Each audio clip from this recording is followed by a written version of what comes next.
Shalom, saudara yang dikasihi Tuhan Yesus Kristus. Selamat malam, salam sejahtera buat saudara semua dimanapun saudara berada. Damai dan sukacita oleh Roh Kudus melimpah senantiasa dalam hati dan kehidupan saudara semua. Sebelum kita mendengarkan renungan firman Tuhan, mari kita siapkan hati dan berdoa. Bapa kami yang di surga, Bapa yang baik dan penuh dengan kasih, Bapa dalam nama Tuhan Yesus Kristus, kami mengucap syukur oleh karena kebaikan Tuhan dan penyertaan Tuhan di sepanjang hari ini. Kami dapat lalui hari ini karena Tuhan. Pada saat ini kami mau mendengarkan firman-Mu. Urapi kami ya Tuhan, supaya kami dapat semakin mengenal Engkau dan mengerti akan kehendak-Mu. Terima kasih Tuhan, dalam nama Tuhan Yesus kami berdoa. Haleluya, amin. Saudara yang dikasihi Tuhan, ayat renungan kita pada saat ini terdapat di dalam kitab Nabi Yeremia pasal 38 ayat 7-10. Tertulis demikian. Tetapi ketika didengar Ebed-Melek, orang Etiopia itu, ia seorang sida-sida yang tinggal di istana raja, bahwa Yeremia telah dimasukkan ke dalam perigi. Pada waktu itu raja sedang duduk di pintu gerbang Benyamin. Maka keluarlah Ebed-Melek dari istana raja itu, lalu berkata kepada raja, "Ya tuanku raja, perbuatan orang-orang ini jahat dalam segala apa yang mereka lakukan terhadap Nabi Yeremia, yakni memasukkan dia ke dalam perigi. Ia akan mati kelaparan di tempat itu, sebab tidak ada lagi roti di kota." Lalu raja memberi perintah kepada Ebed-Melek, orang Etiopia itu. Katanya, "Bawalah 3 orang dari sini, dan angkatlah Nabi Yeremia dari perigi itu sebelum ia mati." Saudara yang dikasihi Tuhan, perkataan firman Tuhan yang disampaikan oleh Nabi Yeremia mengenai kejatuhan bangsa Yehuda dianggap melemahkan semangat rakyat, sehingga para pemuka kerajaan mengusulkan untuk membunuh Yeremia. Yeremia kemudian dimasukkan ke dalam sebuah perigi atau sumur yang berlumpur dan dibiarkan berada di sana. Tapi peristiwa ini diketahui oleh Ebed-Melek, seorang sida-sida yang berasal dari Etiopia. Dan Ebed-Melek merasa kasihan dan menyampaikan permohonan kepada raja untuk menolong Yeremia. Dalam ayat 12 dan 13 kita dapat membaca bahwa pada akhirnya Yeremia dikeluarkan dari sumur dengan pertolongan dari orang Etiopia ini. Saudara yang dikasihi Tuhan, kalau kita mencoba untuk memahami kisah ini, maka kita akan menemukan beberapa hal yang sangat bermakna buat kita. Yang pertama adalah Tuhan dapat memakai orang yang tidak terduga untuk menolong kita. Bukan imam, bukan saudara, bukan kerabat, sahabat atau orang dari bangsanya yang menolong Yeremia. Bukan mereka, saudara, tapi seorang Etiopia yang hanyalah seorang pekerja di istana raja. Ebed-Melek tidak mengabaikan suara hatinya yang berasal dari Tuhan. Ia merasa perlu melakukan sesuatu untuk menolong Yeremia. Di sini kita melihat bahwa Tuhan dapat menggerakkan orang-orang yang tidak terpikirkan untuk menolong kita dalam keadaan yang sulit. Hal ini terjadi oleh karena Tuhan. Maka benarlah di sini firman Tuhan yang mengatakan bahwa kita tidak dapat mengandalkan manusia kecuali hanya Tuhan. Dalam Mazmur 118 ayat 8 dan 9 dikatakan, "Lebih baik berlindung pada Tuhan daripada percaya kepada manusia. Lebih baik berlindung pada Tuhan daripada percaya kepada para bangsawan." Kalau kita mengandalkan Tuhan, maka Tuhan dapat menggerakkan siapa saja untuk menyatakan pertolongannya atas kita.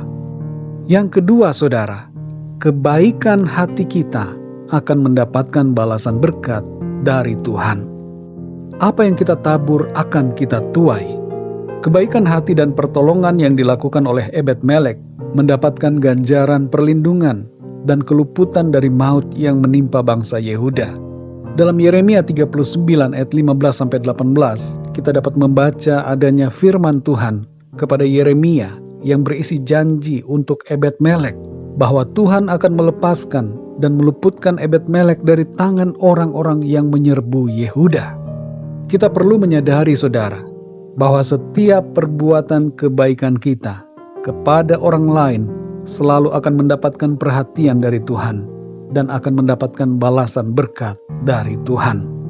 Saudara yang dikasihi Tuhan, mari kita senantiasa mengandalkan Tuhan dalam hidup kita. Dalam kesusahan ataupun pergumulan hidup, kita tidak dapat mengandalkan siapapun juga kecuali Tuhan. Dan kita dapat selalu menantikan pertolongan Tuhan lewat berbagai caranya yang tidak terduga. Kalau kita berada di posisi seperti Ebed-Melek, biarlah kita senantiasa menjadi pribadi yang menaburkan kebaikan, mau mengikuti kegerakan Tuhan untuk menolong orang lain, menabur yang baik seturut dengan kehendak Tuhan. Ketahuilah saudara, apa yang kita tabur akan kita tuai. Berkat dan ganjaran yang baik tidak kita harapkan dari manusia, tapi berkat dan balasan yang baik akan datang dari Tuhan. Mari kita berdoa saudara. Bapa kami yang di surga, Bapa di dalam nama Tuhan Yesus Kristus, kami mengucap syukur untuk firman-Mu yang sudah kami dengar pada saat ini, mengajar kami dua hal yang bermakna dalam hidup kami. Kami menyadari ya Tuhan bahwa kami tidak dapat mengandalkan siapapun juga kecuali hanya mengandalkan Tuhan. Sebab Engkaulah Tuhan, sumber segalanya bagi kami. Engkau yang mampu menggerakkan setiap orang, dan Engkau yang mampu mengadakan pertolongan dengan berbagai caramu yang ajaib untuk kami. Kami juga menyadari ya Tuhan, bahwa sebagai anak-anak-Mu, sebagai pribadi yang Tuhan tempatkan di dunia ini, Engkau menghendaki agar kami melakukan kebaikan kepada sesama kami, seperti apa yang dilakukan oleh Ebed-Melek. Tolong kami Tuhan, berikan kami hati yang senantiasa dipenuhi dengan kasih-Mu, untuk kami dapat mengasihi sesama kami dan melakukan kebaikan kepada mereka. Terima kasih ya Tuhan. Pimpin kami Roh Kudus untuk kami senantiasa berjalan seturut dengan kehendak-Mu. Di sepanjang malam ini kami mohon pimpinan dan penyertaan Tuhan. Berkati dan lindungi kami. Naungi kami dengan kuat kuasa-Mu. Lingkupi kami dengan kasih-Mu. Berikan kami tidur yang nyenyak ya Tuhan. Dan bangunkan kami kembali besok pagi dengan kekuatan yang baru. Tubuh yang sehat diberkati Tuhan. Untuk kami pakai memuliakan nama Tuhan. Kami berdoa untuk yang sedang mengalami sakit pada saat ini. Jamahlah ya Tuhan. Alirkanlah kuasa kesembuhan yang daripada-Mu. Oleh bilur-bilur-Mu Tuhan, segala sakit penyakit kami sudah Tuhan sembuhkan. Kuatkanlah yang lemah ya Tuhan. Berikan semangat yang baru kepada yang berputus asa. Dan nyatakanlah pertolongan-Mu yang ajaib kepada setiap mereka yang mengalami masalah dan pergumulan dalam hidupnya. Terima kasih Tuhan. Kami percayakan segala sesuatunya ke dalam tangan kasih-Mu, karena Engkaulah Tuhan yang memelihara dan yang menopang hidup kami. Dalam nama Tuhan Yesus Kristus, Tuhan dan Juru Selamat kami berdoa dan mengucap syukur. Haleluya. Amin.